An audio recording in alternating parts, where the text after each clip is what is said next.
ஸ்ரீமதே ராமானுஜாய நமஹா. திருவாய்மொழியினுடைய 4வது பதிகத்தை இப்பொழுது அனுபவிக்க வேண்டும். 3ஆம் பதிகத்தில் எம்பெருமானுடைய சௌலபியத்தை ஆழ்வார் அருளி செய்தார். இந்த 4ஆம் பதிகத்தில் எம்பெருமானுடைய அபராத சகத்துவம் என்ற குணத்தை அருளி செய்கிறார். அபராதம் என்றால் பிழை, சகஹா அப்படின்னு சகத்துவம் அப்படின்னா அதை பொறுக்கக்கூடிய தன்மை. அடியார்களுடைய பிழைகளை பொறுக்கக்கூடிய தன்மை எம்பெருமானுக்கு எது உண்டோ அந்த மகா குணத்தை ஆழ்வார் இந்த பதிகத்துக்கு அருளி செய்கிறார். ஆனால் அருளி செய்கிற கிரமம் எப்படி இருக்குன்னா, ஆழ்வார் மிக வருத்தத்தோடு அருளி செய்கிறார். எம்பெருமானுக்கு உள்ள இந்த அபராத சகத்துவம் அப்படின்ற குணத்தை பெரிய வருத்தத்தோடு அருளி செய்கிறார். அதே போல பெண் பாவனையில, நாயிகா பாவனையில அருளி செய்கிறார். ஆக 2 கேள்வி எடுத்து முன் கண்ட அந்த 3 பதிகங்கள் ஆழ்வாருக்கு பரம பிரீத்தி செல்ல, இப்பொழுது இந்த 4ஆம் பதிகத்துல ஆழ்வார் எதற்காக பெரிய வருத்தத்தோடு அருளி செய்ய வேண்டும், வருத்தத்துக்கு என்ன காரணம் என்ற ஒரு கேள்வியும், அதே போல பெண் பாவனையில எதற்காக அருளி செய்ய வேண்டும் என்ற மற்றொரு காரணம், அதுக்கும் அந்த கேள்வியும் எழுகிறது. முதலுக்கு என்ன பதில் என்றால், ஆழ்வார் ஏன் இங்க வருத்தத்தோடு அருளி செய்கிறார் என்றால், 3ஆம் பதிகத்தினுடைய இறுதியில அயற்பிலன் அகற்றுவன் தழுவுவன் வணங்குவன் அமர்ந்தே அப்படின்னு எம்பெருமானுடைய திருவடி, அதாவது திருவிக்கிரமன் உடைய திருவடி, பெருநிலம் கடந்த நல்லடி போது என்று எம்பெருமானுடைய அந்த திருவிக்கிரமனுடைய திருவடிகளை நான் எப்பொழுது ஸ்தோத்திரம் பண்ணுவேன், எப்பொழுது அணைப்பேன் அப்படின்னு ஆழ்வார் ஆசைப்பட்டார். ஆனால் அந்த ஆசைக்கு எனக்கு எம்பெருமானுடைய திருவடிகள் கிட்டவில்லை. ஆகினால் ஆழ்வாருக்கு இங்க வருத்தம். ஆழ்வார் என்ன நினைக்கிறார் அப்படின்னா, என்னிடத்துல ஏதோ ஒரு அபராதம் இருக்கு, ஆகையினாலதான் எம்பெருமான் வராமல் இருக்கிறான். ஏன்னா அவனோ ஆசா தேசமுடையாருக்கு முகம் காட்டக்கூடியவன். சிறிது ஆசை இருந்தாலே போதும் தான் வந்துடுவான் அப்படின்னு தான் தானே சொன்னார், 10 அடியவருக்கு எளியவன் அப்படின்னு. ஆக இப்பேற்பட்ட ஆசையை கொண்ட ஆழ்வார் அவருக்கு கூட எம்பெருமான் சேவை சாதிக்கல அப்படின்னா ஆழ்வாருக்கு சந்தேகப்படுறார். அப்ப என்னிடத்துல ஏதோ ஒரு அபராதம் இருக்கணுமே அப்படின்னு சந்தேகப்படுறார். ஆனா உண்மையில் என்ன நடக்கிறது அப்படின்னா, ஆழ்வாருக்கு ஏற்பட்ட இந்த பக்தியை மேலும் மேலும் வளர்க்க வேண்டும் அப்படின்னு எம்பெருமான் என்ன பண்றான்னா, உடனே தன்னை காட்டாமல் ஆழ்வாருக்கு இந்த ருச்சியானது நன்றாக வளர வேண்டும் அப்படின்னு அவன் காத்து இருக்கான். ஆழ்வார் தப்பா புரிஞ்சுட்டார். அவர் என்ன புரிஞ்சுக்கிறார் அப்படின்னா, அப்ப என்னிடத்துல ஏதோ ஒரு குறைபாடு அபராதம் இருக்கு, அதனாலதான் பகவான் வரல அப்படின்னு இவர் தப்பா புரிஞ்சுக்கிறார். இது லௌகிகர்கள் சம்சாரத்துல உழன்று கொண்டிருக்கிற நம்போல்வார் நமக்கு இது அனுபவிக்கக்கூடிய ஒரு விஷயமா தான், அனுபவியமா தான் இருக்கும். அதாவது தெரிஞ்ச விஷயமா தான் இருக்கும். வாட்ஸ்அப்ல யாருக்கும் ஒரு மெசேஜ் அனுப்புறோம், அந்த மெசேஜ் போய் சேர்ந்துருக்கு, ரிப்ளையே வரல அப்படின்னு வச்சுப்போமே. அப்படின்னு நம்ம என்ன பண்ணுவோம், ஐயோ என்ன நினைச்சிட்டு இருக்காரோ அப்படின்னு நினைச்சுப்போம். எனக்கோ அவர் வேற ஏதோ வேலையில பிஸியா இருக்கலாம், ஆனா நம்ம வேற மாதிரி நினைச்சுப்போம் இல்லையா? அந்த மாதிரிதான் நம்ம லௌகிகர்கள் சம்சாரத்துல இந்த மாதிரி நினைச்சுப்போம். ஆழ்வார் எம்பெருமான் தேரத்துல இதே மாதிரி நினைக்கிறார். எம்பெருமான் வரலையே, அப்போ நான் ஏதோ பண்ணியிருக்கேன் தப்பா அப்படின்னு நினைச்சுட்டார். ஆனா எம்பெருமான் வராததுக்கு காரணம் என்ன, ஆழ்வாருடைய பக்தி மேலும் மேலும் வளர வேண்டும் அப்படின்னு.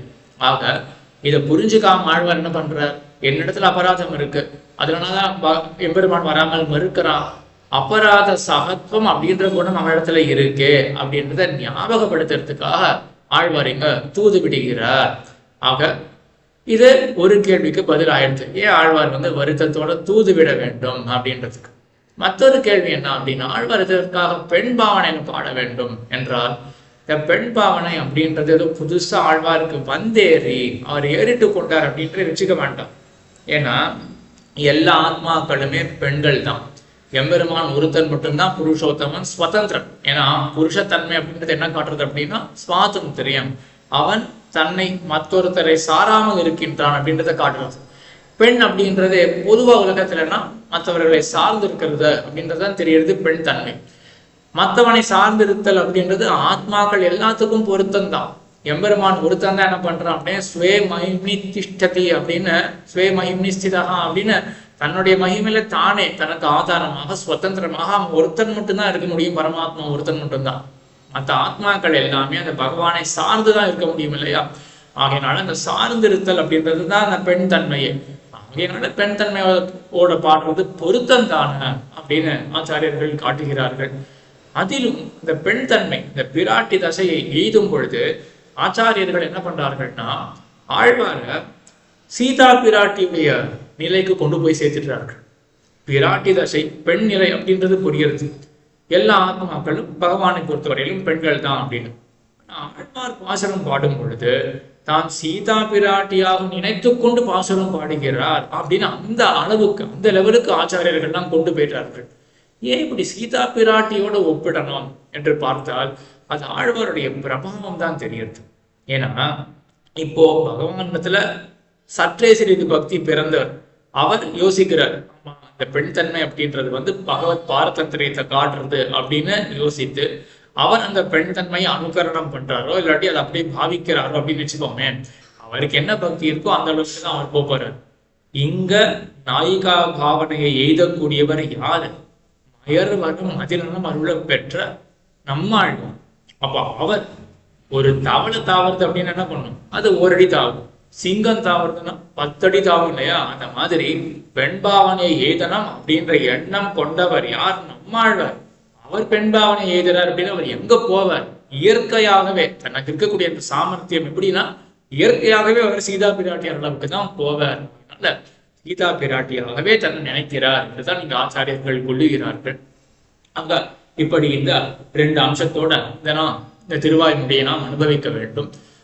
அபராத சகத்துவம் அப்படின்ற குணம், அடியார்களுடைய பிழைகளை பொறுத்தல் அப்படின்ற குணத்தை தான் இங்க ஆழ்வார் வெளியிடுகிறார்.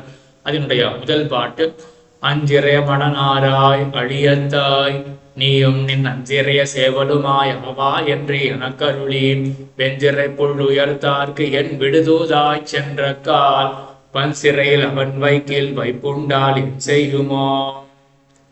முதல் பாட்டிலேயே நாரையை குறித்து தூது விடுகிறார். அஞ்சிறைய மடனாராய், அஞ்சிறைய அழகிய சிறையை படைத்த நாரையே அப்படின்னு நாரையை அழைக்கிறார். அதுவும் மடனாரா என்று பெண்ணாரையை, மடப்பத்தை உடைய பெண்ணாரையை ஆழ்வார் அழைக்கிறார். அழகிய சிறையை உடைய அப்படின்னு ஆழ்வார் அருளி செய்கிறார் இல்லையா? இந்த சிறை அப்படின்றது எதை காட்டுறதுன்னா கமன சாதனம் அப்படின்னு ஆச்சாரியர்கள் அருளி செய்வார்கள். அதாவது போவதற்கு கருவியாக இந்த சிறையானது இருக்கு. உபாபியாமேவ பக்ஷாபியாம் யதாக்கே பக்ஷீணாம் கதேஹே உபாபியாமேவ பக்ஷாபியாம் யதாக்கே பக்ஷீணாம் கதிஹி ததைவ ஞான கர்மபியாம் பிராபியதே புருஷோத்தமஹா அப்படின்னு எப்படி 2 சிறகுகளால பக்ஷியானது ஆகாயத்திலே செல்லுமோ அதே போல ஞானம் கர்மம் என்ற 2 சிறகாலதான் பகவான் போய் இவன் அடைகிறான் அப்படின்னு இது ஆச்சாரியர்களுக்கு. அவர்களும் பகவானை அடைவர்கள், தங்களுடைய ஞான அனுஷ்டானத்தை கொண்டு மற்றவர்களையும் அடைவிப்பர்கள். ஆக அந்த சிறையை படைத்தது இந்த நாராய் என்று அஞ்சிறைய நாராய். மடநாராய் மடப்பத்தை உடையதுன்னா ஒரு பவ்யத்தை தெரியுது. சொன்னா காரியம் செய்யும், தூதுபோ அப்படின்னு சொன்னா செய்யக்கூடிய அந்த மடப்பமானது, அந்த பவ்யத்தையானது தெரியறது. அஞ்சிறைய மடநாராய் அழியத்தாய். அழியத்தாய் அப்படின்னா அழின அருள் அப்படின்னு அர்த்தம். அழியத்தாய் அருள் செய்வதே உனக்கு ஸ்வரூபம், உனக்கு தன்மை, இயற்கை தன்மை என்ன அப்படின்னா அருள் செய்வதுதான். இது எப்படி இருக்கு அப்படின்னா பம்பாதீரே ஹனுமதா சங்கதோ வானரே நகா அப்படின்னு சபரியா பூஜித சம்யக் ராமோ தசரதாத்மஜா பம்பாதீரே ஹனுமதா சங்கதோ வானரே நகா அப்படின்னு சபரியால பூஜிக்கப்பட்டான் ராமபிரான். அதற்கப்புறம் பம்பா தீரத்துல, பம்பா அப்படின்ற அந்த நதியினுடைய கரையில ஹனுமானோட கூடினான். அது ஆச்சாரியர்கள் தெரிவிக்கும் பொழுது வழிப்பறி உண்டவன் தாய் முகத்திலே விழிக்குமா போலே அப்படின்னு காட்டுகிறார்கள். ஒருத்தன் காட்டு மார்க்கத்துல போறான், அவன் தன்னுடைய சொத்தெல்லாம் பறி கொடுத்துட்டான். வழிப்பறி கள்ளர்கள் அவனுடைய சொத்தெல்லாம் அபகரிச்சிட்டார்கள். அதற்கு பிறகு என்ன பண்றது அப்படின்னு புரியாமல் இருக்கிற நேரத்துல தன்னுடைய தாய் எதிரில் எத்தனை ஆறுதலா இருக்கும். அது போல அனுமதா சங்கதா வானரேனகா அப்படின்னு ஹனுமான் அப்படின்ற அந்த தாயை போல இருக்கக்கூடிய ஒரு வாத்சல்யத்தை கொண்ட அந்த ஹனுமானோட சங்கதமான பிறகு பெருமானுக்கு ஆறுதல் ஏற்பட்டது. அது போல இங்க அழியத்தாய் என்று உனக்கு கருணைதான் உனக்கு சுபாவமே. அப்படிப்பட்ட நாரையே என்னுடைய காரியத்தை நீ செய்ய வேண்டும். அஞ்சிறைய மடனாராய் அழியத்தாய் நீயும் நின் அஞ்சிறைய சேவலுமாய்.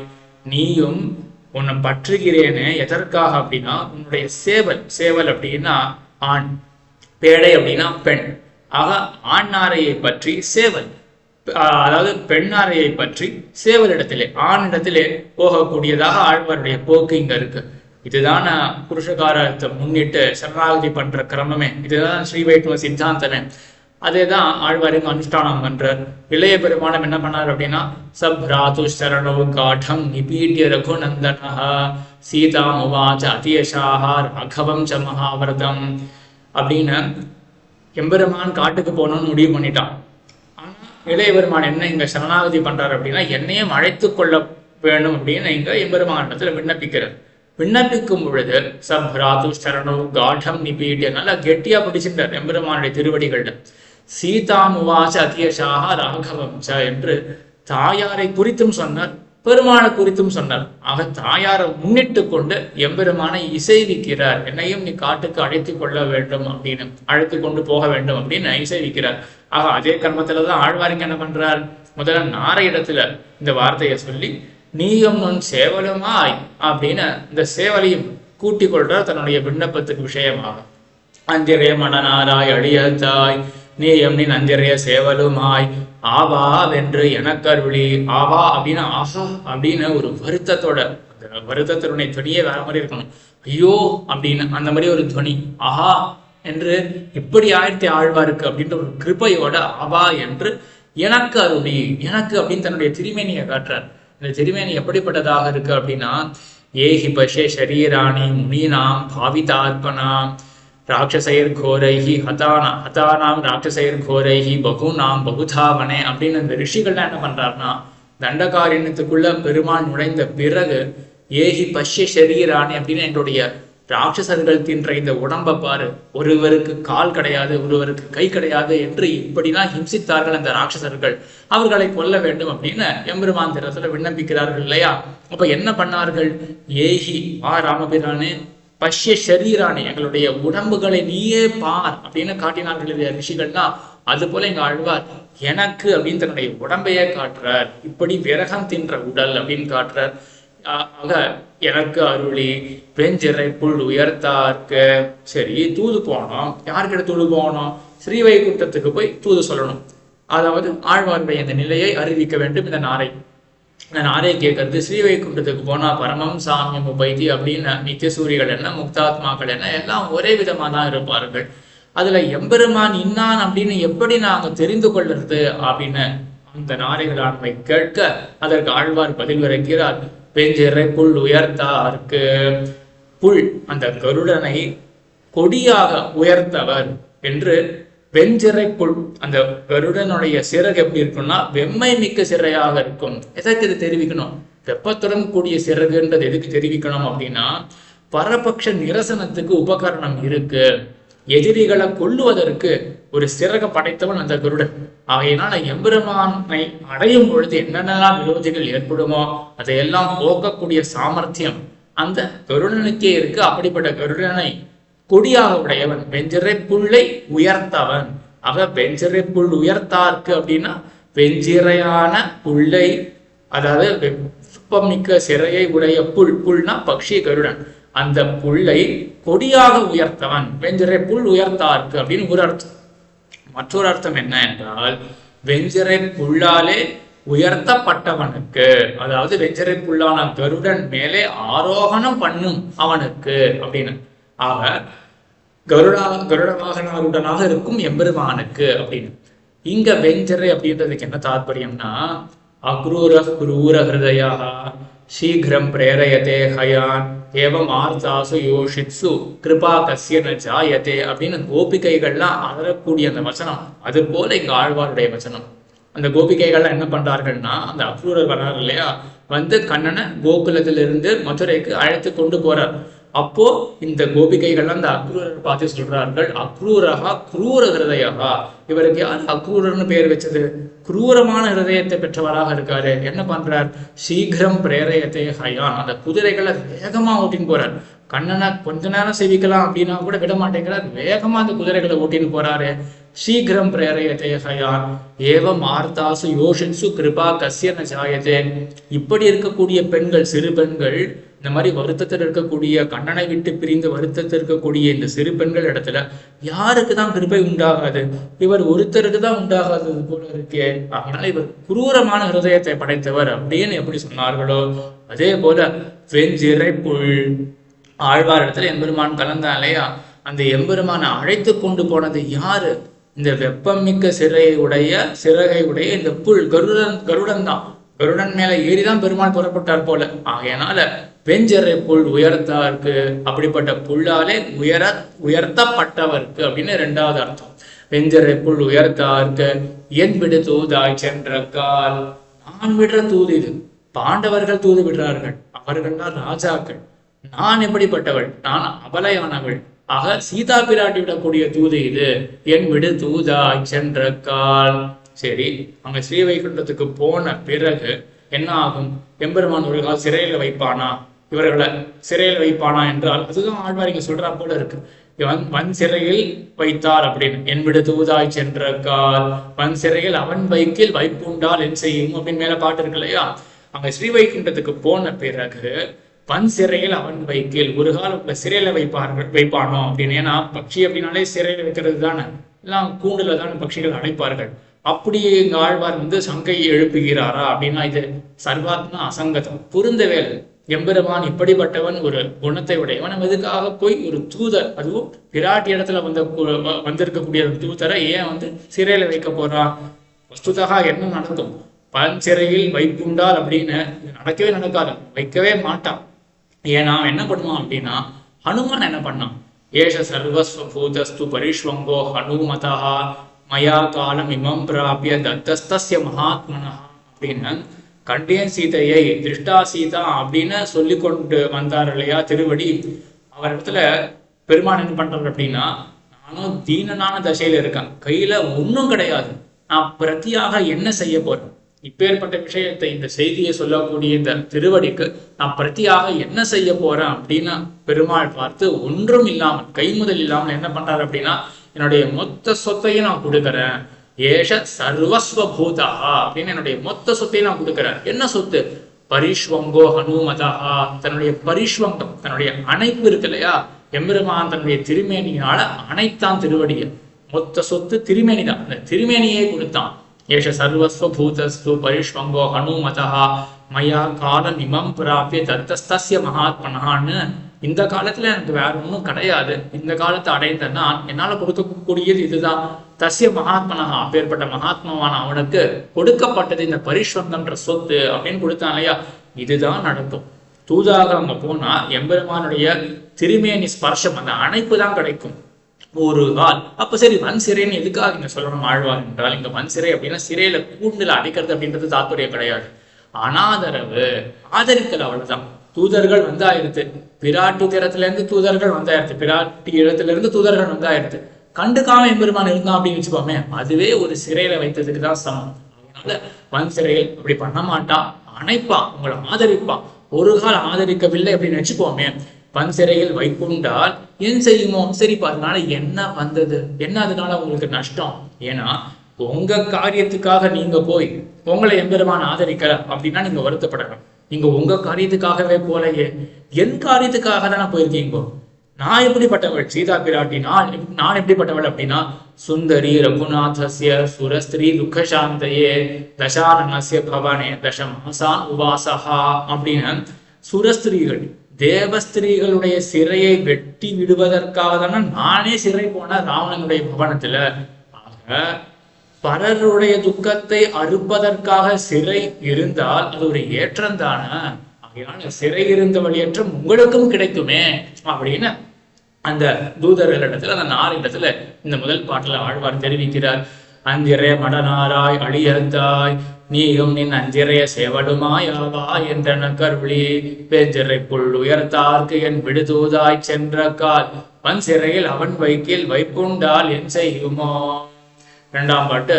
என் செய்யதாம் அரைக்கண் பெருமானார்க்கு என் தூதாய் என் செய்யும் உரைத்த கால் எனக்கு இல்கால் நீர் அழிரே முன் செய்த மொழிவினையால் திருவழுக்குள் குற்றேவல் முன் செய்ய முயலாதே நகல்வதுவோ விதியினமே.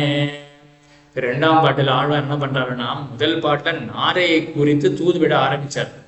என்ன தூது வார்த்தை சொல்லணும், தூது போகணும்னா பெருமாள் இடத்துல போய் ஒரு வார்த்தை சொல்லணும் இல்லையா? என்ன வார்த்தை சொல்றது அப்படின்னா, அந்த வார்த்தையை இங்க குயிலிடத்துல சொல்றார். தூது அனுப்ப வேண்டும் அப்படின்னு நினைச்சது வேற ஒரு பட்சிய, அந்த வார்த்தை சொல்றது வேற ஒரு பக்ஷி கிட்ட. இதுதான் ஆழ்வாருடைய பிரமம், அந்த நிலை, அந்த கலக்கம் எப்படி இருக்கு அப்படின்னா, சொல்றது ஒண்ணு செய்யறது ஒண்ணுன்றது ஆழ்வாருடைய இந்த பிரமம். ஆக இங்க இந்த குயிலை குறித்து ஒரு வார்த்தை சொல்றார். என்ன சொல்றார்? வைப்புண்டால் என் செய்யுமோ, என் செய்ய தாமரைக்கண் பெருமானாருக்கு. என் செய்ய தாமரைக்கண், நல்ல சிவந்த தாமரை போன்ற கண்களை உடையவர். என் செய்ய தாமரைக்கண் அப்படின்னு பிரிந்த நிலையிலும் என்னுடைய எம்பெருமான் அப்படின்னு சொல்ற அளவுக்கு எம்பெருமான் என்ன பண்ணி வச்சிருக்கான் அப்படின்னா, அந்த கலவியின் பொழுது, சேர்க்கையின் பொழுது உனக்குதான் நான் எல்லாமே அப்படின்னு தன்னை அத்தியந்த பரதந்திர பூதனா தன்னை காட்டின்னு இருக்கான் எம்பெருமான். ஆகையினாலதான் அந்த உறவு முறை ஆழ்வாருக்கு இப்பவும் ஓடுறது. ஆகையினாலதான் என்னுடைய பெருமான் அப்படின்னு. என் செய்ய தாமரைக்கண் பெருமானாருக்கு. பெருமான் பெருமான் அப்படின்னாலே சுவாமி அப்படின்னு அர்த்தம். உலகத்துக்கே சுவாமி இல்லையா பெருமான்? அது ஒண்ணு, அது ஒரு விதமான சுவாமித்துவம். இங்கு ஆழ்வாரை தனக்கு அடிமையாக்கி கொண்ட அந்த அழகாலே பேச்சாலே ஆழ்வாரை தனக்கு அடிமையாக்கி கொண்டு அந்த சுவாமித்துவம் இருக்கு இல்லையா, அது இங்க அதிகமாக சொல்லப்படுறது என்னுடைய பெருமானார் அப்படின்னு. ஆக என் செய்யதாம் மறைக்கண் பெருமானாருக்கு என் தூதாய். என் தூதாய் இங்கதான் ஆச்சாரியர்களுடைய அந்த ஒரு வைஷத்தியம், வைதுஷ்யம் காணத்தக்கதாக இருக்கு. போன பாட்டிலும் என் அப்படின்னு வந்தது, என் விடு தூதாய் அப்படின்னு சொன்னார்களே ஆழ்வார். அங்க ஆச்சாரியர்கள் என்ன வியாக்கியானம் பண்ணுகிறார்கள்? நான் யாரு? பிராட்டி, அபலையான பலமற்ற நான் பாண்டவர்கள் போல பலமுள்ள ராஜா கிடையாது. அதனால என்னுடைய காரியம் செய்வதில் ஔச்சித்தியம் உண்டு அப்படின்னு என் அப்படின்ற ஒரு அர்த்தத்துல அங்க சாதித்தார். இங்க என்ன பண்றாரு அப்படின்னா, என் விடு தூதாய். என்ன அப்படின்னா, இப்ப நான் எப்படி தருமா இருக்க, முன்னாடி கடலை போல இருந்த அனுபவத்துல திளைத்திருந்த எம்பெருமான இடத்துல கூடியிருக்கும் பொழுது அனுபவத்துல திளைத்திருந்த. ஆக அப்படிப்பட்ட அனுபவமானது கடலை எங்கேயாவது வற்றுமா?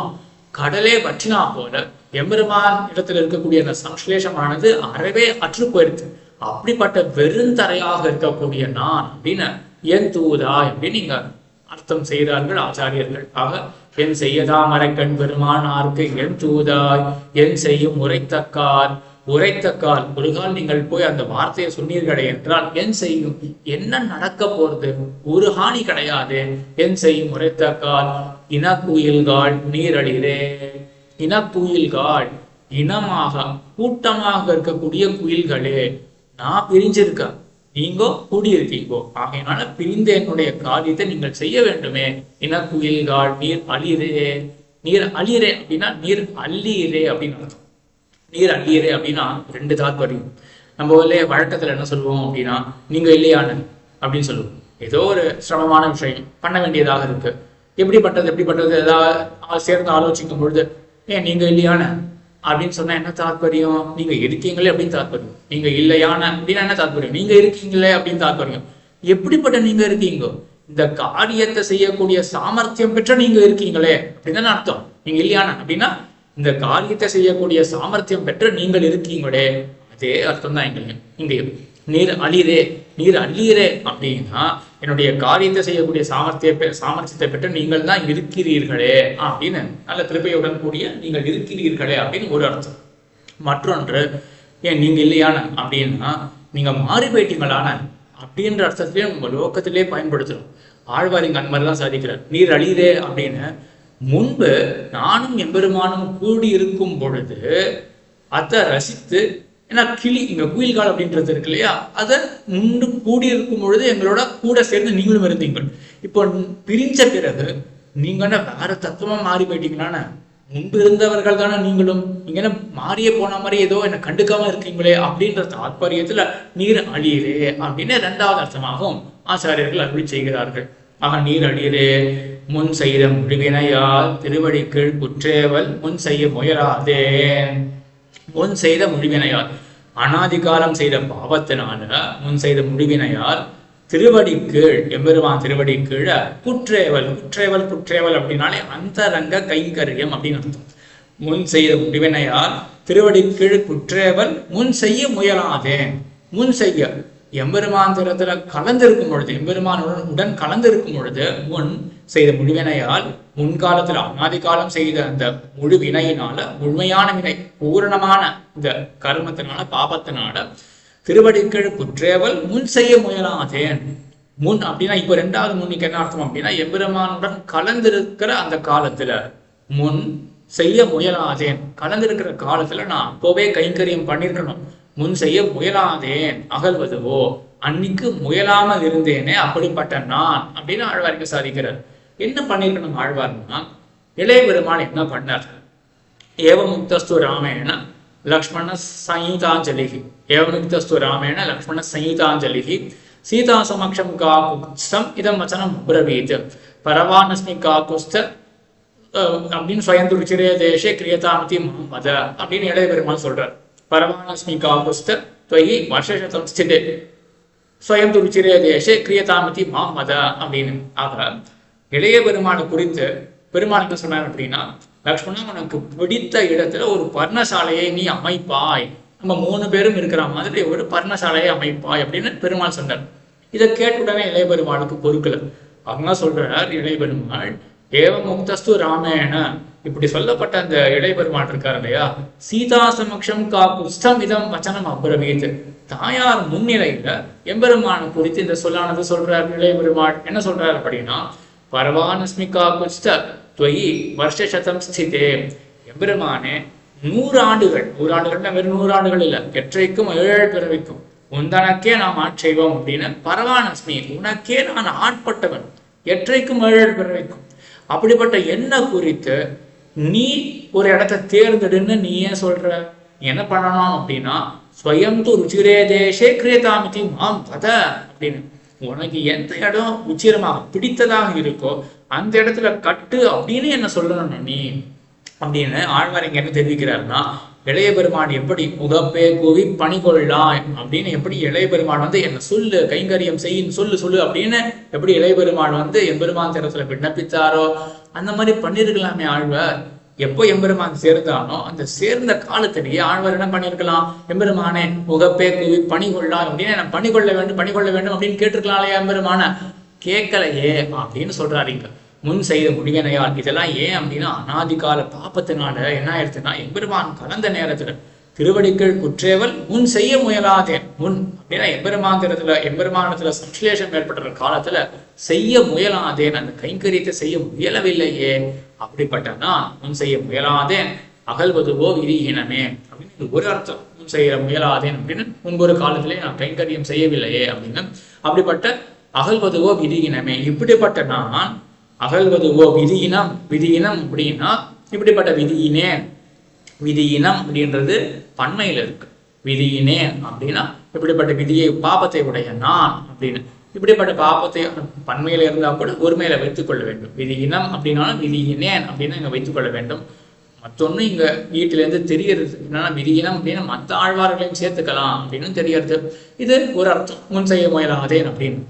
மற்றொரு ஆச்சரியமான சம்பிரதாய அர்த்தம் என்ன இங்க காட்டப்படுறது அப்படின்னா, முன் செய்ய முயலாதேன் திருவடிகள் குற்றேவல் முன் செய்ய முயலாதேன், எம்பெருமான் திருவடியினுடைய அந்த திருவடிகள்ல அந்தரங்க கைங்கரியம் பண்ணுவதற்காக நான் ஒரு முயற்சியுமே பண்ணலையே. இதன் நன்மை நான் முயற்சி பண்ணாதான் தப்பு, ஏன்னா அப்போ உபாயமாக ஆயிடும். எம்பெருமான் திருவடிகள்ல கைங்கரியம் பண்றதுக்காக நான் ஏதாவது உபாயம் பண்ணேனா? ஒண்ணுமே பண்ணல.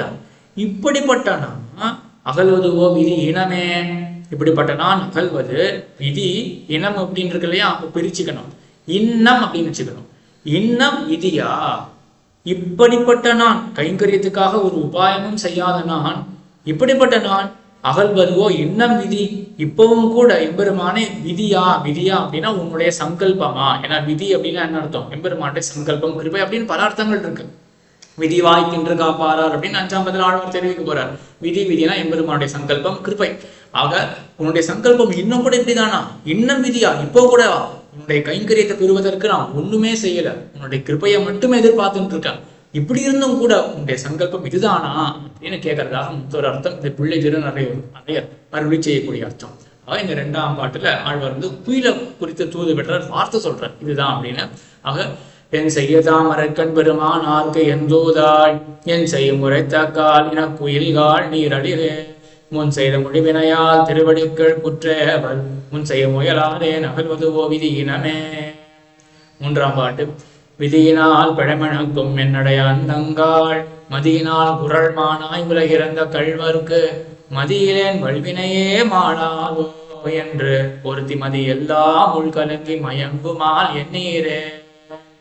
3ஆம் பாட்டுல தூது விடுறதுலாம் சரியா தான் இருக்கட்டும். ஆனா ஒரு சாஸ்திர வச்சனம் இருக்கு. ஆழ்வார் என்ன பண்றாரு அப்படின்னா, எம்பெருமான் வரல அப்படின்னா ஏன் வரல என்றால், அவசியம் அனுபோக்தவியம் கிருத்தம் கர்ம சுபாசுபம் அப்படின்னு ஆபோக்தம் க்ஷியதே கர்ம கல்ப கோட்டி சதைரபி என்று ஒரு கர்மம் செய்தோம் என்றால் அதை அனுபவித்தே தீரணும், வழியே கிடையாது அப்படின்னு இருக்கு. ஆக இப்படிப்பட்ட கர்மம் இருக்கும் பொழுது ஆழ்வார் இப்படி எதிர்பார்க்கலாம், தூதுகிட்ட பெருமாள் வந்துவார் அப்படின்னா இப்படி எதிர்பார்க்கலாம் அப்படின்ற ஒரு கேள்வி ஆழ்வாருக்கே எழ, ஆழ்வார் தனக்கே மறுபடியும் என்ன பதில் சொல்லிக்கிறார் அப்படின்னா, சரி என்னுடைய கர்மம் மட்டும்தான் அப்படியான, என்னுடைய கர்மம் மட்டும்தான் இப்போ அனுபோக்தவியம் அப்படின்னு அனுபவித்தே கழிக்க வேண்டியது அப்படின்னா, அப்ப அனுபவித்தே கழிக்க வேண்டிய கர்மம் எனக்கு மட்டும்தான் முடியாம இருக்கா, மற்றவர்களுக்கெல்லாம் ஒழிஞ்சிருக்கே, அப்ப ஏன் எனக்கு மட்டும் இந்த கதி அப்படின்னு சொல்றாரு ஆழ்வார். என்ன தாத்பரியத்தோட ஆழ்வார் சொல்றாரு அப்படின்னா, சரி நான் ஒத்துக்கிறேன், கர்மம் அப்படின்னா அனுபவித்தாதான் கழிக்க முடியும். ஆனா ஒருத்தி இருந்தா சிந்தையந்தி அப்படின்றவள், என்ன பண்ணா அப்படின்னா தன்னுடைய மொத்த கர்மத்தையும் 2 க்ஷணத்திலேயே அனுபவிச்சு எம்பெருமான் திருவடிகளை போய் சேர்ந்துட்டா. ஏன் நான் அந்த மாதிரி இல்லையே அப்படின்னு ஆழ்வார் இந்த பாட்டுல கேட்கிறார். விதியினால் பெடமடக்கும் மென்னடைய அன்னங்காள், விதியினால், விதினா இங்க பாக்கியம் கிருப்பை, அதாவது பாக்கியத்தினால, அவர்களுடைய ஒரு நல்ல பாக்கியத்தினால விதியினால் பெடை மணக்கும் மென்னடைய அன்னங்காள், அந்த 2 அன்னங்களுக்கு நல்ல பாக்கியம் இருக்கு. ஆகையினாலதான் பெடை மணக்கும் மென்னடைய அன்னம் அப்படின்னு, பெடை அப்படின்னா ஸ்திரீ, ஆக ஸ்திரீயுடன் கூட கலந்து இருக்கு இல்லையா, அதுவே எதனால, புண்ணியத்தினால அப்படின்னு ஆழ்வாரை 6ஆம் பத்துல திருவெண்ணகர் பாட்டுல தெரிவிக்க போற, புண்ணியம் பாவம் புணர்ச்சி பிரிவு என்றிவையா அப்படின்னு. புண்ணியம் பாவம் புணர்ச்சி பிரிவு, அப்ப புண்ணியத்துக்கு காரியம் என்ன, புணர்ச்சி சேருது, பாவத்துக்கு காரியம் அதனால என்ன ஏற்படும், பிரிவு ஏற்படும் அப்படின்னு மேல தானே தெரிவிக்க போறார். ஆக இங்க விதியினால் படைமணக்கும் என்னடைய அன்னங்காள் அப்படின்னு, இது ஒரு அர்த்தம். விதின்றது யாருடைய விதி, அந்த மணக்கக்கூடிய அன்னத்தினுடைய விதி, அதனுடைய ஒரு பாகியம் அப்படின்னு. மற்றொரு அர்த்தம் சாதிக்கிறார்கள் ஆச்சாரியர்கள், என்னுடைய விதியினால என்னுடைய பாகியத்தினால. ஆழ்வார் தன சொல்லிக்கிறார், நல்ல வேலை நீங்க 2 பேரும் சேர்ந்து இருக்கீங்களே அப்படின்னு. என்ன தாற்பயம் அப்படின்னா, நீங்க ஒரு கால் சேரவில்லை அப்படின்னு வச்சுப்போமே, அப்ப நான் என்ன தெரியுமா பண்ணுவேன், நான் எம்பெருமானுடைய சேரணும் அப்படின்றதே நான் மறந்து போயிடுவேன். முதல்ல உங்க 2 பேரையும் சேர்க்க வைக்கதான் நான் பார்ப்பேன். ஏன்னா பெருமாள் இப்படிதான் பண்ணார். அவர் என்ன பண்ணார், சீதையை தேடின்னு வந்தார் இல்லையா, அவர் நடுவில் சுக்ரீவனை சந்தித்தார். அந்த சுக்ரீவன் எப்படி இருந்தான், ராஜ்ய தாரங்களை இழந்தவனாக இருந்தான், ராஜ்யத்தையும் இருந்தான், தன்னுடைய மனைவியை இழந்தவனாக இருந்தான். இவர் பெருமாள் சீதையை பற்றுவதற்கு முன்னாடி, கைப்பற்றுவதற்கு மறுபடியும் பெறுவதற்கு முன்பு என்ன பண்ண பெருமாள் அப்படின்னா, முதல்ல சுக்ரீவனுக்கு ராஜ்யத்தையும் தாரத்தையும் மீட்டு கொடுத்தார். இதைத்தானே பெருமாள் பண்ணது. இதே போலதான் நானும் பண்ணியிருப்பேன். நான் என்ன பண்ணியிருப்பேன் அப்படின்னா, உங்க 2 பேரையும் மறுபடியும் ஒரு முறை சேர்த்து வைத்து, மறுபடியும் சேர்த்து வைத்து, அதற்கு பிறகுதான் உங்களை தூள் போக சொல்ல வேண்டியிருக்கும் எனக்கு. அதனால என்னுடைய பாகிய விஷயத்தினால நல்லவேளை நீங்க 2 பேருமே ஏற்கவே கூடியே இருக்கீங்கோ அப்படின்னு, விதியினால் பெடைமணக்கும் மென் நடைய அன்னங்காள், நல்ல நடை உடைய அன்னபக்ஷி அப்படின்னாலே அதனுடைய நடைதான். இங்க அந்த மென்னடை அப்படின்றதுக்கு நம்பிள்ளை இந்த தாரா வச்சனத்தை, அதாவது தாரையை பற்றின ஒரு ஸ்லோகத்தை இங்க காட்டுகிறார். அதாவது இளைய பெருமான் என்ன பண்ணார் அப்படின்னா, வருஷா காலம் முடிந்த பிறகு இன்னும் சுக்ரீவன் படையை திரட்டி கொண்டு வரவில்லையே அப்படின்ற கோபத்தோட அந்த மாளிகைக்கு போகும்பொழுது ஒரே கோபம் எரிச்சிடுவார் போல இருக்கு.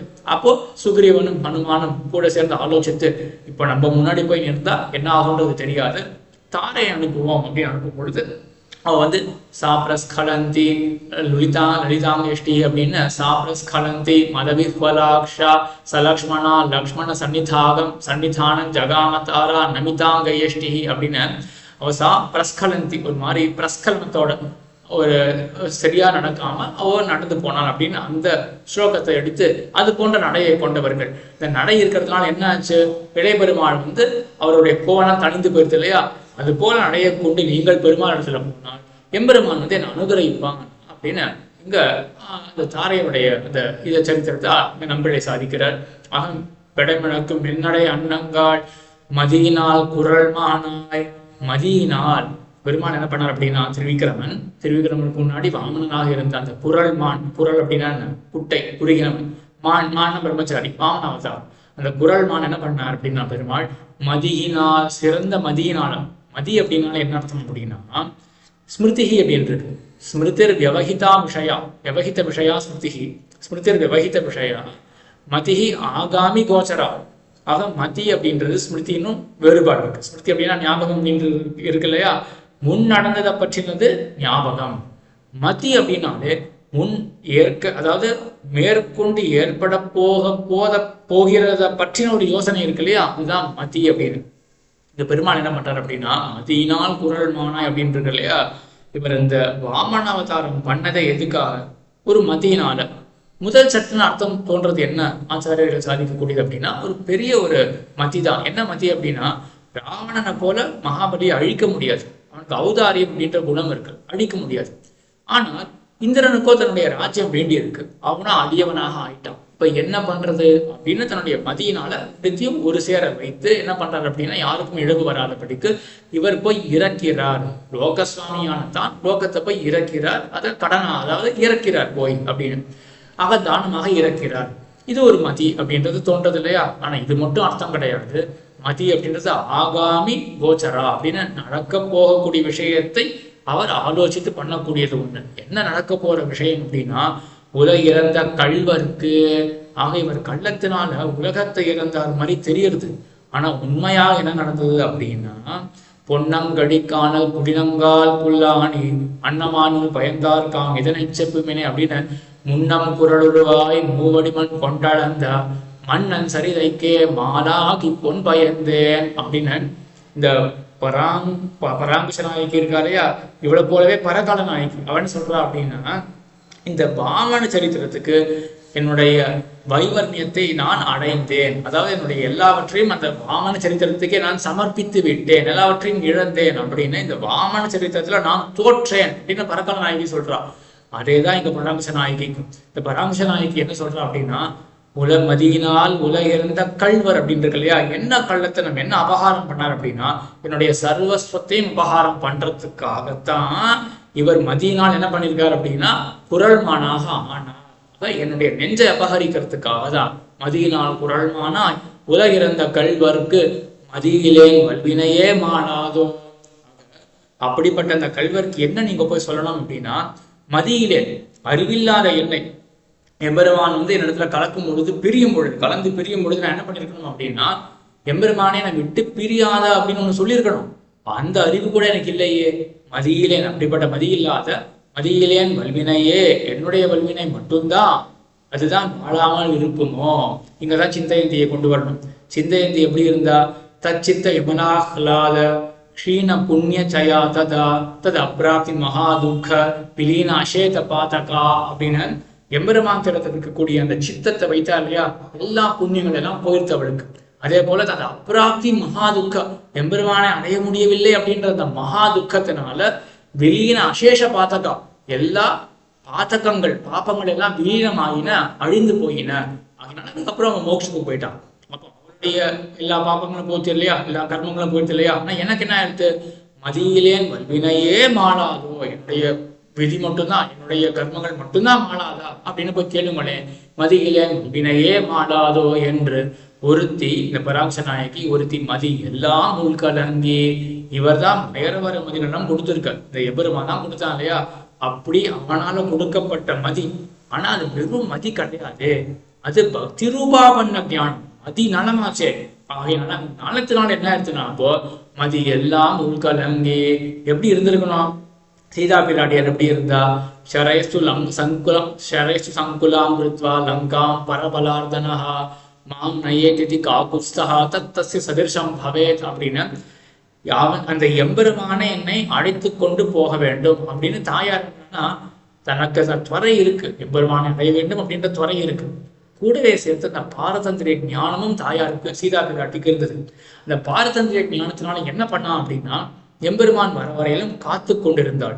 அப்படிதான் இந்த பராங்குச நாயகி இருக்க வேண்டும். ஆனா என்ன ஆயிடுச்சு அப்படின்னா, அந்த பக்தியினால துறை விஞ்ச மதி எல்லாம் உள்கலங்கி, எல்லா கொடுத்த மதி எல்லாம் கலங்கி போய், அடிமண்டியோடைய கலங்கி போய் மதி எல்லாம் உள்கலங்கி மயங்குமால் எண்ணீரே எண்ணீர் என்று சொல்லுங்கோள், மயங்குமால் என்று சொல்லுங்கோள். அதாவது இந்த பராங்குச நாயகியானவள் மயங்க போகிறாள், மயங்க போகிறாள். மயங்குதல் அப்படின்னா அழிதல், ஏன்னா அழிய போகிறாள் அப்படின்னு சொல்லுங்க. சொல்லாம போனா என்ன ஆகும் அப்படின்னா, சரி இப்ப கஷ்டப்படுறா அவ்வளவுதானே, ஒரு வாரம் கழிச்சு வரேனே அப்படின்னு பெருமாள் பதில் சொல்ல வாய்ப்பு இருக்கு. அப்படி சொல்லாதீங்க, இப்ப போகவே போறா, ஒரு வாரம் கழிச்சு இருக்க மாட்டா, ஆனா அப்பவும் கூட மயங்குமால் அப்படின்னு நீங்க போகிறதுக்கு ஆரம்பிச்சுட்டா அப்படின்னு சொல்லுங்க. ஏன்னா போயிட்டா அப்படின்னா அப்ப பெருமாள் என்ன நினைப்பார் அப்படின்னா, சரி போயாச்சு, நான் ஏன் வர போறேன், வந்து என்ன பண்ண போறேன் அப்படின்னு நினைச்சுட்டு வர இல்லையா? அப்படி வேண்டாம். இப்போ அந்த போகக்கூடிய தசை எய்து கொண்டே இருக்கின்றாள் அப்படின்னு வர்த்தமான நிர்தேசம் பண்ணுங்கள். மயங்குமால் எண்ணீரே, அதை கேட்டு எம்பெருமான் வருவான் அப்படின்னு இந்த 3ஆம் பாட்டுல சொன்னார்.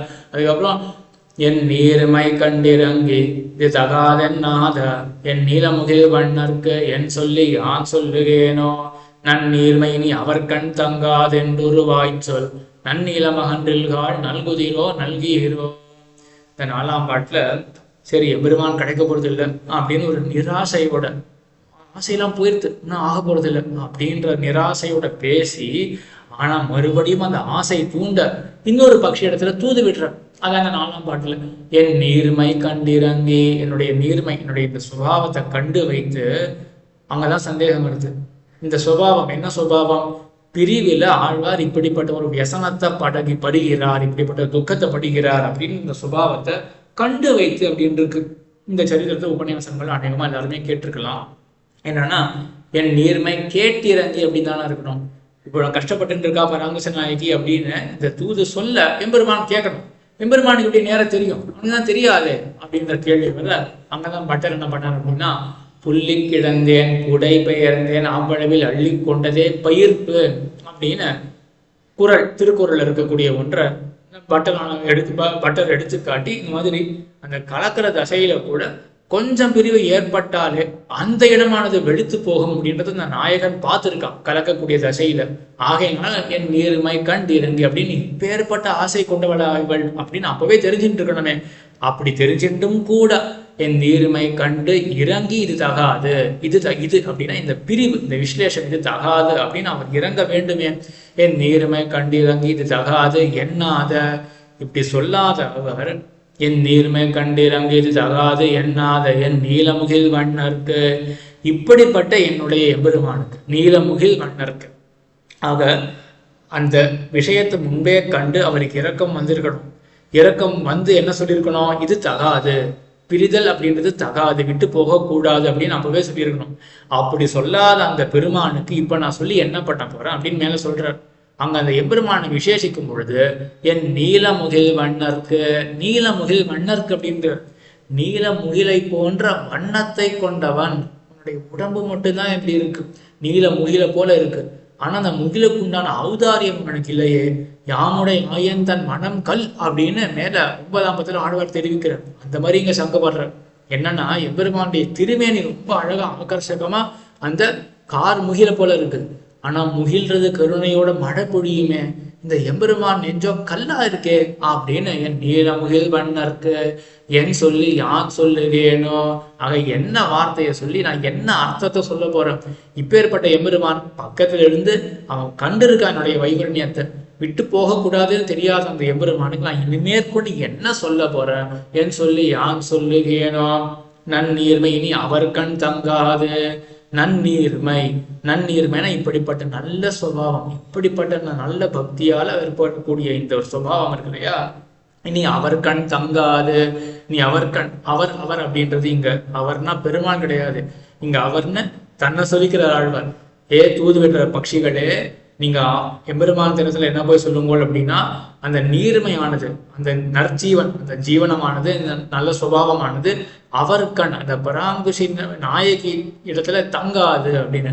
நாயகியை போய் அவர் அப்படின்னு சொல்லலாமா அப்படின்னா, அந்த மதிப்பு தோற்றம், அந்த பக்திக்கு ஒரு மதிப்பு தோற்றம் அவர் அப்படின்னு அந்த பட்சிகளை குறித்து ஆழ்வார் சொல்றார். இனி அவர் கண் தங்காது அப்படின்னு இனி அப்படின்னு சாதிக்கிறார் ஆழ்வார். இதுவரையில் எதுக்காக தன்னுடைய ஜீவனத்தை ஆழ்வார் வைத்துக் கொண்டிருக்கிறார் அப்படின்னா, ஒரு கால் எம்பெருமான் வந்து பார்த்தானே என்றால் அப்பொழுது ஆழ்வார் உயிரை இழந்தார் அப்படின்னு இருந்தா எம்பெருமானுக்கு ரொம்பவே வருத்தமாயிடும். இதுதான் தாயாருடைய வச்சனமும். தாயார் என்ன சொல்றா அப்படின்னா, நச்சாசிய மாதா நபிதா நச்சாசிய ஸ்னேகா விசிஷ்டோஸ்தி மயா சமோவா தாவத்யகம் தூத ஜிஜி விஷேயம் யாவத் பிரவருத்தின் சுனியாம் பிரியஸ்ய அப்படின்னு. எம்பெருமான் வந்து மாதா பிதா மற்றவர்களிடத்துல எத்தனை ஸ்நேகம் வச்சிருக்கானோ அது எல்லாமே என்னிடத்துல வச்சிருக்கான். ஆக அவனுக்கு மிகவும் நெருங்கினவள் நாதான். அப்படிப்பட்ட நான் அவனை விட்டு பிரிஞ்சு ஏன் இப்போ உயிரை தக்க வச்சுட்டு இருக்க அப்படின்னு நீ நினைக்கிறியா அனுமனே? ஏன் அப்படி தெரியுமா? ஏன்னா அவன் ஒரு கால் அந்த கடலை கடந்து வந்து பார்த்து சீதை உயிரிழந்தாள் அப்படின்னா அவனுடைய வருத்தம் இன்னும் ரெட்டிப்பாயிடும். இவ்வளவு கஷ்டப்பட்டு வந்திருக்கான், சீதை இல்லை அப்படின்னா அவனால் தாங்க முடியாது அந்த வருத்தத்தை. ஆகையினால அதுக்காக தான் என்னுடைய உயிரை வச்சுட்டு இருக்கேன். அவன் வந்து பார்த்துட்டு யாவத் பிரவருத்தியும் ஸ்ருணியாம் பிரியஸ்ய தாவத்யகம் ஜிஜி விஷயம் அப்படின்னு அவன் வந்து பார்த்துட்டு அவனுடைய பிரவருத்தியை நான் பார்ப்பேன். அன்போட இடத்துல ஏதாவது வார்த்தை சொல்றானா அப்படின்னு பார்ப்பேன். அன்போட அவனுடைய வார்த்தையை நான் கேளாமல் போனேன். நான் என்ன பண்ணுவேன் அப்படின்னா, சரி அவனுடைய நெஞ்சத்துல என் இடத்துல அன்பு இல்லை அப்படின்னு தெரிஞ்சுப்பேன். அப்ப அவனுக்கு நான் வேண்டாம் அப்படின்னு தெரிஞ்சுட்டுருவேன். அப்போ என்னுடைய உயிரை நான் தியாகம் பண்ணிடுவேன், உயிரை விட்டுடுவேன் அப்படின்னு தாயார் சொல்றான். ஆகையினால இங்க ஆழ்வார்களோ தாயாரோ தங்களுடைய உயிரை தக்க வைத்துக் கொள்வது எல்லாமே அத்தியந்த பாரதந்திரியத்தினாலும் எம்பெருமானை விட்டு பிரித்து இவர்களால் இருக்கவே முடியாது. ஆனா அந்த இருத்தலும் எதற்காக அப்படின்னா எம்பெருமான் திரு உள்ளம் நோகக்கூடாது அப்படின்றதுக்காக தான். அதனால இனி அவர் கண் தங்காது, இனிமேல் தங்காது அப்படின்றது ஒரு வாய்ச்சொல். இப்படிப்பட்ட ஒரு வார்த்தை இது சொல்லுங்கள் போய் வாய்ச்சொல். இப்படிப்பட்ட வார்த்தையை நன்னீல மகன்றில்காள், நன்னீல மகன்றில் அப்படின்னா அன்றில் பறவையில ஒரு உட்பிரிவு மகன்றில் அப்படின்னு. நன்னீல எம்பெருமானுடைய நீல நிறத்தை போன்ற ஒரு நீல நிறத்தை நீங்க கொண்டிருக்கீங்கோ, ஆனா அவனை மாதிரி நீங்களும் குரூரர்களா கொடியவர்களா அப்படின்றத பார்த்துக்கோங்க அப்படின்னு சொல்றாரு ஆழ்வாரிங்க. நன்னீல மகன்றில்காள் நல்குதிரோ நல்கீரோ. நல்குதல் அப்படின்னா கொடுத்தல். நீங்க கொடுக்க போறீங்களா இல்லையா, அதாவது இந்த வார்த்தையை எம்பெருமான் திறத்துல சொல்ல போறீங்களா இல்லையா அப்படின்னு. இந்த மாதிரி ஒரு நிஷ்டுரமாக கடுமையாக பண்ண போறீங்களா இல்லையா அப்படின்னு எப்போ சொல்லுவோம். நம்ம 10 முறை ஒருத்தர் இடத்துல போயிட்டு பண்றீங்களா அப்படின்னு கேட்டு அவர் பண்ணாம இருந்தானா கடைசி நம்ம என்ன பண்ணுவோம் அப்படின்னா பண்றீங்களா இல்லையா அப்படின்னு சொல்லுவோம். ஆழ்வாரிங்க முதல்ல என்ன பண்றாரு அப்படின்னா தன்னுடைய வியசனத்தினால வருத்தத்தினால எடுத்த மாத்திரத்திலேயே நிஷ்டுரமாக கடுமையாக நல்குதிரோ பண்ண போறீங்களா இல்லையா அப்படின்னு முதல் இதுல திறத்திலேயே முதல் கிரமத்திலேயே என்ன பண்றாரு ஆழ்வார் அந்த வருத்தத்தினால இந்த மாதிரி கேட்கிறார். இந்த நல்குதல் அப்படின்றது இருக்கு இல்லையா, இந்த வார்த்தையை போய் சொல்லுங்கோள் அப்படின்றது வாச்சா தர்மம் அவாப்னுகி அப்படின்னு பிராட்டியானவள் ஹனுமான் திறத்துல தெரிவித்தார். என்ன பண்ண அப்படின்னா ஜீவந்தி மாம் யதா ராமஹ சம்பாவயதி கீர்த்திமான் தத்வயா வாச்சியோ ஹனுமன் வாச்சா தர்மம் அவாப்னுகி. உயிர் தரித்து கொண்டிருக்கின்ற என்னை ராமன் எப்படி பெறுவானோ அந்த மாதிரி நீ அவன் இடத்துல போய் சொல்லு, இப்பவே வர சொல்ல அவனை. வாச்சா தர்மம் அவாப்னுகி, இந்த ஒரு வாக்குனால பெரிய தர்மத்தை நீ அடைவாய், எங்க 2 பேரையும் சேர்த்து வைப்பாய். அந்த மாதிரி நல்குதிரோ நல்கிறோ அப்படின்னு ஆழ்வாரிங்க தெரிவிக்கிறார். இந்த ஒரு வாக்குனால பெரிய தர்மம் உங்களுக்கு ஏற்படும் அப்படின்னு. மேல் 5வது பாட்டு. நல்கித்தான் காத்தளிக்கும் பொழிலேழும் இணையற்கே நல்கத்தான் ஆகாதோ நாரணனை கண்டக்கால் மல்கநீர் புணர்பட பயிரை தேர் மண் சிறு குருகே மல்கநீர் கண்ணேற்கோர் வாசகம் கொண்டருளாயே. இந்த பாட்டு என்ன தெரிவிக்கிறாருன்னா, இதுவரையிலும் என்னுடைய இழவு ஏற்படக்கூடாது அப்படின்றதுக்காக தூதுவிட்டேன். ஆனா இந்த 5ஆம் பாட்டுல என்ன பண்றேன் அப்படின்னா, எம்பெருமானுக்கு எந்த இழவும் வரக்கூடாது. ஏன்னா அவனுக்கு நாராயணன் அப்படின்ற திருநாமம் இருக்கு. அந்த நாராயணன் அப்படின்ற திருநாமம் தங்க வேண்டுமே என்றால் அவன் இங்க வர வேண்டும் அப்படின்னு இங்க 5ஆம் பாட்டுல தெரிவிக்கிறார். நல்கித்தான் காத்தளிக்கும். நல்கி அப்படின்னா சிநேகத்தோட ரொம்ப ஒரு வாத்சல்யத்தோட நல்கித்தான் அவனே, யாரும் கேட்கல, நெருகேத்துக்கமாக நிரபேட்சமாக நல்கித்தான் காத்து அளிக்கும் பொழில் ஏழும். எல்லா லோகங்கள், பொழில் அப்படின்னா லோகம், எல்லா லோகங்களையும் எம்பெருமான் காத்து அளிக்கிறான். காத்து அடிக்கிறதுனா என்ன அப்படின்னா 2 அர்த்தம் பண்றார்கள் ஆச்சாரியர்கள். காக்கிறது அப்படின்னா அனிஷ்டத்தை போக்குறது, அழிக்கிறதுன்னா இஷ்டத்தை கொடுக்கறது. காத்து அடிக்கிறது, லோகத்தை எல்லாத்தையும் ரட்சிக்கிறான் எம்பெருமான், இது ஒரு அர்த்தம். மத்தொன்னு காத்து அப்படின்னா நோக்கி. பிரளய காலத்துல எம்பெருமான் என்ன பண்றான்னா தமஸ்பரே தேவே ஏகி பவதி அப்படின்னு மொத்த லோகத்தையும் தன்னிடத்துல அவன் ஒரு சேர வைத்திருக்கிறான். காத்து நோக்கி. அதற்கு பிறகு அடித்து என்ன பண்றான் அப்படின்னா அந்த கரண கலேபரங்கள்லாம் சிருஷ்டி காலம் வந்த வரை கொடுக்குறான் இல்லையா, அடிக்கிறது கொடுத்தது. இப்படி அவன் ரோக்கம் அடர்ந்து ரட்சணத்தை பண்றான் இல்லையா. ஆனா எனக்கு அந்தஸ்புர மகிழ்ச்சியான எனக்கு என்ன பண்றான் அப்படின்னா நல்கித்தான் காத்தளிக்கும் பொழில் ஏடும். வினையேற்கு என்னுடைய வினை எப்படிப்பட்டதுன்னா அந்தஸ்புர மகிழ்ச்சியாக நான் இருக்கேன், ஆனாலும் வினையேற்கு நல்கத்தான் ஆகாதோ, எனக்கு இந்த மாதிரிலாம் கொடுக்க மாட்டேங்கிறானே, எனக்கு இந்த மாதிரிலாம் அனுகிரகத்தை செய்ய மாட்டேங்கிறானே, நல்கத்தான் ஆகாதோ நாராயணனை கண்ட கால். ஆக நாராயணனை கண்ட பிறகு இந்த வார்த்தையை சொல்லுங்கள். நாராயணன் அப்படின்ற திருநாமம் அவனுக்கு தங்க வேண்டும் என்றால் என்ன ரட்சித்தாதான தங்க முடியும். ஏன்னா நாராயணன் அப்படின்ற திருநாமத்துக்கு என்ன அர்த்தம்? சர்வலோக ரக்ஷகன் அப்படின்னு தானே அர்த்தம். ஆக சர்வலோகத்தையும் ரட்சிக்கணும் அப்படின்னா அதுல நான் ஒருத்தி விட்டுப்பட போகக்கூடாது இல்லையா? அதனால என்னையும் ரட்சித்தாதான அவனுக்கு நாராயணன் அப்படின்ற திருநாமம் தங்கும். ஆக அதை சொல்லுங்கோள். நாராயணனை கண்டகால் மல்க நீர் புனர்படப்பை இறை தேர் வன் சிறு குருகு. குருகு அப்படின்ற பட்சியை பார்த்துதான் அந்த பாட்டுல தூது பெற்றார் ஆழ்வார். இந்த குருகை நோக்கி சொல்றார், மல்க நீர் புனர்படப்பை. படப்பை அப்படின்னா நீர்நிலம், தோட்டம். இந்த தோட்டத்துல மல்க நீர் புனல். புனல் அப்படின்னா நீர். அந்த நீரானது நிறைந்திருக்கு. அப்படிப்பட்ட நீர் நிலமாக இருக்கக்கூடிய அந்த தோட்டம். அந்த தோட்டத்துல இறை தேர் வன் சிறு குருகே. இறையை தேர்ந்தெடுத்து இருக்கு. தன்னுடைய இறையை அது பார்த்துட்டு இருக்கு.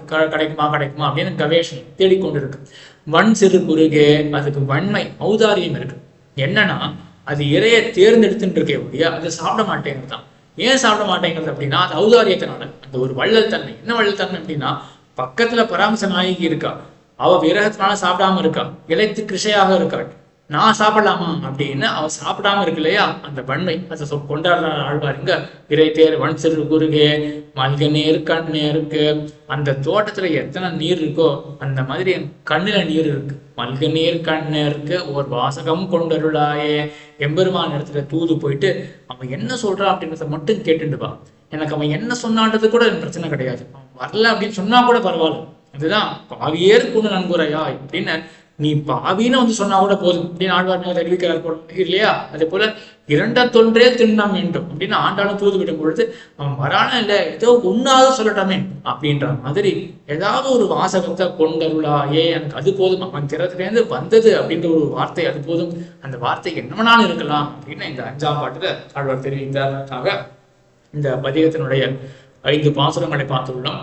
அபராத சகத்துவம் அப்படின்ற குணம் அதுதான் ஆழ்வார் வந்து மேல சொல்ல போறார். அபராத சகத்துவம் அப்படின்ற குணத்தை வந்து மேலதான் வெளியிட போறார் ஆழ்வார். ஆக இந்த பதிகத்துக்கு பிரமேயம் என்ன அப்படின்னா எம்பெருமான் வந்து தன்னுடைய அபராதத்தை கண்டு ரட்சிக்காம இருக்கானோ அப்படின்ற சந்தேகத்தோட அபராதங்களை பொறுக்கக்கூடிய மகாகுணம் உன்னிடத்துல இருக்கே அப்படின்னு நாயிகா பாவத்துல தூது விடுறார் அப்படின்றது அந்த பதிகத்துக்கு பிரமேயம். மேல உள்ள பாட்டுகளை அடுத்த உபன்யாசத்தில் அனுபவிக்கலாம். ஆழ்வார் திருவடிகளே சரணம். எம்பெருமானார் திருவடிகளே சரணம். ஜீயர் திருவடிகளே சரணம்.